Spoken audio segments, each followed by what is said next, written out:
नमस्कार साथियों। आज हम लोग वार्म अप का देसी तरीका सीखने जा रहे हैं कि वार्म अप खिलाड़ी हुआ या नहीं हुआ, यह खिलाड़ी देसी तरीके से कैसे जान पाता है। देखिए, स्पोर्ट्स ट्रेनिंग के अंदर लोड और इंटेंसिटी के मापन के लिए दो तरह के तरीके दिए हुए हैं, सब्जेक्टिव मीन्स और ऑब्जेक्टिव मीन्स।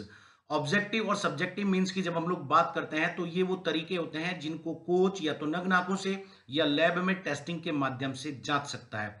इसके अलावा एक देसी प्राचीन तरीका जो आज से 40-50 साल पहले बहुत ज्यादा प्रचलित था, जिसे कोच स्वयं खिलाड़ी को ये कहते थे कि अगर तुम्हें पल्स चेक करना नहीं आ रहा तो कोई बात नहीं, तुम्हारी बॉडी का टेम्परेचर रेज अप हुआ है नहीं हुआ।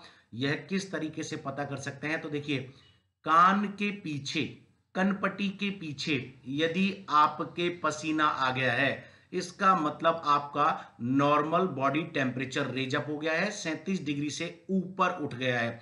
जितनी ज्यादा पसीने की मात्रा कान के पीछे बढ़ती जाती है, उतना ज्यादा टेम्परेचर अपग्रेड होता जाता है। यह वो देसी तरीका है जिससे पुराने समय में कोच थकान का मापन कर पाते थे या बच्चे ने कितना काम कर लिया है यह जान पाते थे। इसके पीछे वैज्ञानिक तरीका क्या है, इसे भी हम लोग ज्ञात कर लेते हैं। देखिए, शरीर के अंदर पसीने का स्रावन करने वाली एक्रीन ग्रंथियां होती हैं। इन एक्रीन ग्रंथियों की सबसे ज्यादा डेंसिटी वहां पर होती है जहां सफेद हिस्से पाए जाते हैं, हाथ की हथेली में, पैर के तलवे में और खोपड़ी पर। ये एक्रीन ग्रंथियां थर्मो रेगुलेटरी ग्रंथियों का काम करती हैं और इनका सीधा कनेक्शन जो होता है वो हाइपोथैलेमस से होता है। हाइपोथैलेमस मस्तिष्क का वह हिस्सा होता है जो शरीर में तापमान नियंत्रण का कार्य करता है और वो तापमान नियंत्रण का कार्य इन्हीं एक्रीन ग्रंथियों के माध्यम से करता है।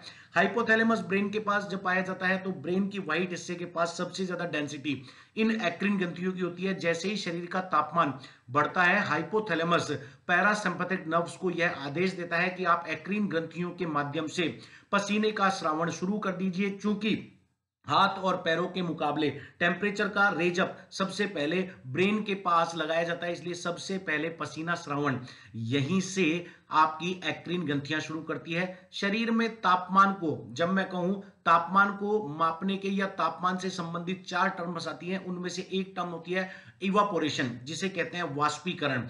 तो वाष्पीकरण के लिए, इवापोरेशन के लिए ये एक्रीन ग्रंथियां पसीने को बाहर निकालती है।